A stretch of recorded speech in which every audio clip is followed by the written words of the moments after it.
We use it every day. But do we really stop and think about how intricate the English language really is? It's kind of amazing, right? And I know a lot of you listening have told us that you're eager to delve deeper beyond just using the language. To really peel back the layers and understand how it all works. Exactly. And so that's what we're doing today. We're taking a deep dive. And we're using a fantastic book as our guide about language, Tasks for Teachers of English by Scott Thornbury. Now, even though it's designed for teachers, it really offers a unique perspective. Like, it's a glimpse behind the scenes of how language functions. And it's packed with these fascinating insights that, honestly, anyone who's curious about language will find, well, pretty gripping. We're not talking about just memorizing rules. Our goal here is to get to the core of it all, to understand the systems, the often hidden rules that shape how we communicate. It's all about those aha moments, where you look at the language you use every day and suddenly see it in a new light. And Thornbury structures his book in a really clever way, using a task-based approach.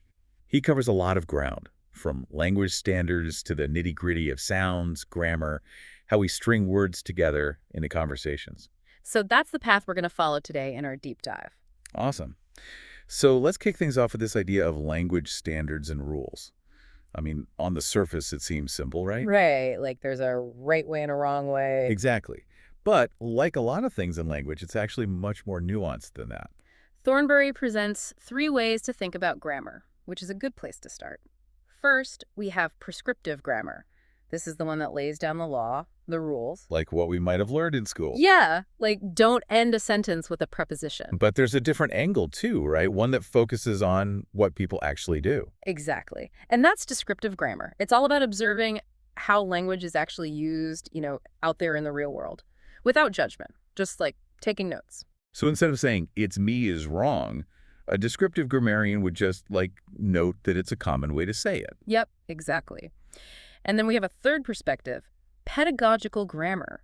This is the version you often encounter when you're learning a language. It's a kind of simplified, streamlined grammar, focusing on the most common structures. It sometimes even tidies things up a bit to make it easier to grasp. That makes a lot of sense. So even something as simple as a greeting can show these different perspectives.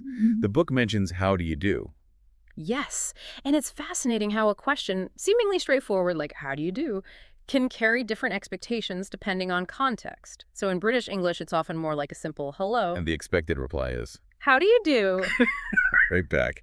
But now, if you use that in American English, it's more likely to be interpreted as a genuine inquiry about your well-being. You'd probably get an, I'm fine, thanks. Wow, that really highlights how context, even geography, can influence our understanding of what's considered correct or standard in a language. And this brings us to a really crucial point about language. It's not static, it's alive, it evolves, and it's shaped by millions of speakers in a myriad of different situations.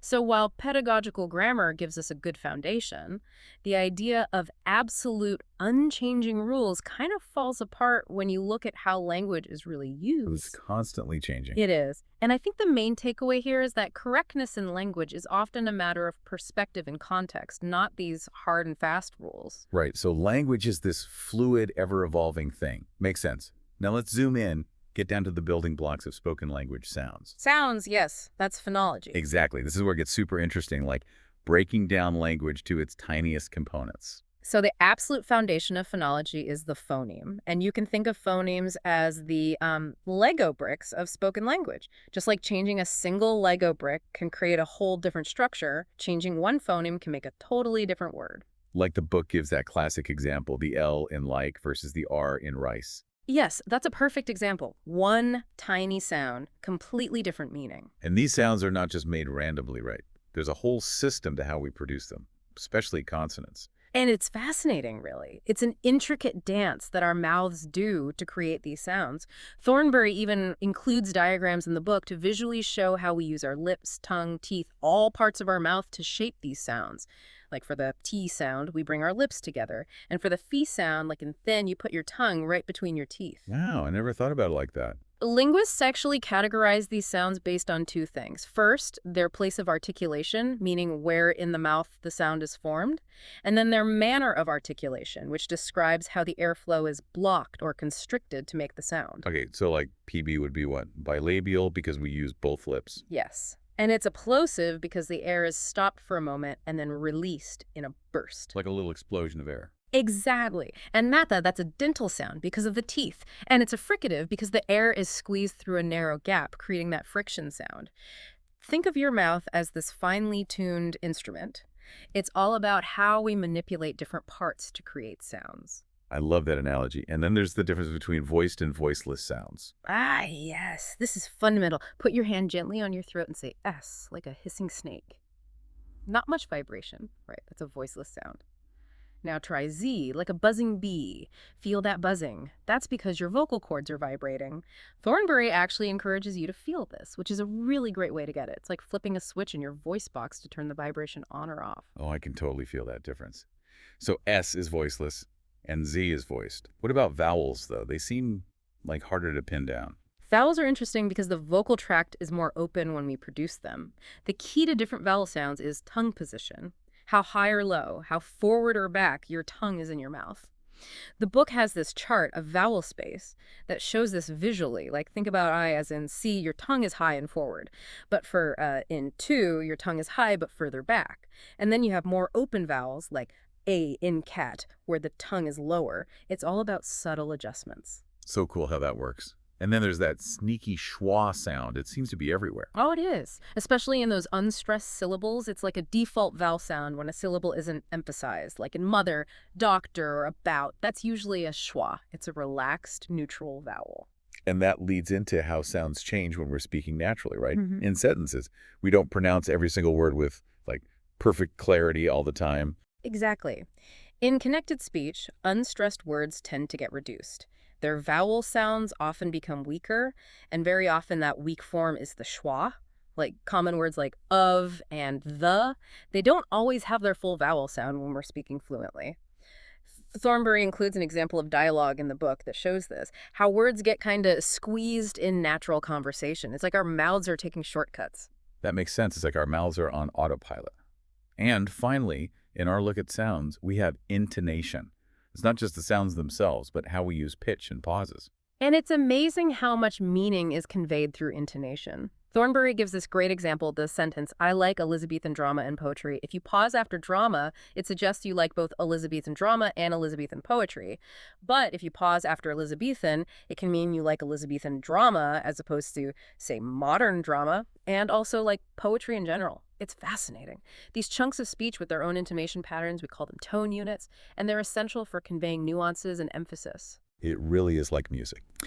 Okay, let's shift gears now and talk about words themselves. Word formation and lexical meaning. It's not just about knowing the dictionary definition, but how words are built and all those extra layers of meaning they carry. Absolutely. So let's start with how words are formed. English is incredibly resourceful. We use prefixes like un and re, suffixes like ing and ingly, and we combine words to create new ones like sunflower. This allows language to constantly adapt to new ideas and technologies, like all the new words that have popped up with the internet. And then there's the meaning itself, which isn't always straightforward. Thornbury distinguishes between denotation and connotation. Denotation is the literal dictionary definition of a word. Connotation is all the baggage that comes with a word, the associated feelings, ideas, cultural nuances. The book gives this great list to illustrate connotation. Words like knackered, whacked, fatigued, buggered, enervated, dog-tired. That's a perfect example. They all basically mean very tired, but have very different connotations, different levels of formality and emotional weight. You wouldn't say buggered in a formal presentation, for example. And that's a good point for our listeners. Choosing the right word isn't just about accuracy, it's about conveying the right tone and feeling. Exactly. Your word choice tells the listener a lot about you, your relationship with them, the context of the conversation. Then we have the fact that words can have more than one meaning. That's where we get polysemy and homonymy. Polysemy is when a word has multiple related meanings, like lift. It can mean to raise something physically, or it can refer to an elevator. Both meanings are tied to the concept of upward movement. And homonymy. Homonymy is when words look and sound the same but have completely different meanings, like fair, meaning just and equitable, or a type of gathering. We rely heavily on context to figure out which meaning is intended. Right, so the words around it and the situation give us clues. What about how words relate to each other in terms of meaning? That brings us to concepts like hyponyms. This is about how words are organized in hierarchies of meaning. Thornbury uses the example of book. A novel is a type of book. A chapter is part of a novel. A paragraph is part of a chapter. It's like a family tree of words, showing broader and more specific categories. Oh, that's a good way to think about it. Finally, there's collocation, the idea that some words just naturally go together more than others. Collocation is the tendency of certain words to appear together frequently. Phrases like give notice or withdraw money just sound right. Thornbury mentions that learners often have trouble with collocation, sometimes using words that individually make sense but just don't sound natural together, like the language has its own preferred pairings. It does. It's like the words have their own special friendships. Okay, we've covered sounds and words. Now let's tackle grammar. How we build sentences. This is where a lot of people feel like there are a ton of rules. And as we discussed, even grammatical rules can be interpreted in different ways. But at its heart, grammar is about the system, the structure that makes a language work. It's understanding word classes like nouns, verbs, adjectives, adverbs, and how they function in a sentence. Thornbury provides really clear definitions of these. And these words don't just exist in isolation, they cluster together, right? Exactly. They form phrases. You can have noun phrases like the incredibly old oak tree, verb phrases like has been diligently studying, and so on. These phrases then become the building blocks of sentences. And from there, Thornbury explains how simple sentences are structured, usually with a subject, a verb, and sometimes an object. But in real life, we don't always speak in simple sentences, right? Yeah. We connect our ideas and express more complex thoughts. And that's where complex sentences come in. They have multiple clauses. A clause, remember, is a group of words with a subject and a verb. There are independent clauses, which can stand alone as sentences, and dependent clauses, which need the main clause to make sense. Thornbury specifically mentions adverbial clauses, which give extra information about time, condition, or purpose. Like, when the rain stopped, if you study hard, or so that you can pass the exam. Perfect examples. And what about when verbs seem to follow each other in a specific order? That's called verb chaining or verb patterns. Some verbs have a tendency to be followed by another verb in a specific form, like the infinitive or the ing form. The verb want is often followed by to plus the infinitive. Thornbury gives a bunch of examples of these typical verb sequences. We also use grammar to express negation, like saying what isn't true, and to ask different kinds of questions. Right, and English uses not and negative pronouns like no or never for negation. And for questions, there are yes-no questions, which often involve inverting the subject and verb or using an auxiliary verb at the beginning. Then there are why questions, starting with who, what, where, when, why, and tag questions, those little add-ons at the end of a statement to seek confirmation like, it's a lovely day, isn't it? Verb aspect and tense can be tricky for language learners. It's not always a direct link between the verb form and when the action happened. This is a really important point. Verb aspect is about how we view the action, whether it's ongoing, completed, or habitual. And then tense is about the time of the action, past, present, or future. But as Thornbury illustrates with that example, the Chelsea Flower Show opens next week, the present tense can refer to a future event. So it's not always straightforward. Not always. And then we have modal verbs like can, must, should, which add all these layers of meaning. Modality is about expressing things like possibility, obligation, permission. Modal verbs are the key players here. And English has a whole bunch of ways to talk about the future, not just using will. Finally, Thornbury touches on hypothetical meaning and conditionals, and whether nouns are countable or not, and how we use determiners. Hypothetical meaning is when we talk about things that aren't real or certain, often using those if clauses. And countability, whether a noun can be singular or plural, directly impacts how we use determiners like a, the, some, or many. So we've got through the core elements, the sounds, the words, the grammar. But language isn't just these isolated pieces, it's how we weave them together to create meaning. That's where cohesion comes in. It's about the connections and flow in a text. We use things like pronouns to refer back to nouns, avoiding repetition. We repeat keywords for clarity, and we use linking words like however, therefore, in addition, to explicitly show the relationships between sentences. And it seems like different types of communication, like writing versus speaking, have their own typical structures and purposes. That's right. Thornbury briefly talks about text types, things like advertisements, news reports, letters, conversations. Each one tends to have its own conventions for structure, vocabulary, and overall purpose. Whether it's to persuade, inform, or just chat. Finally, we have to remember that language is, at its core, a social tool.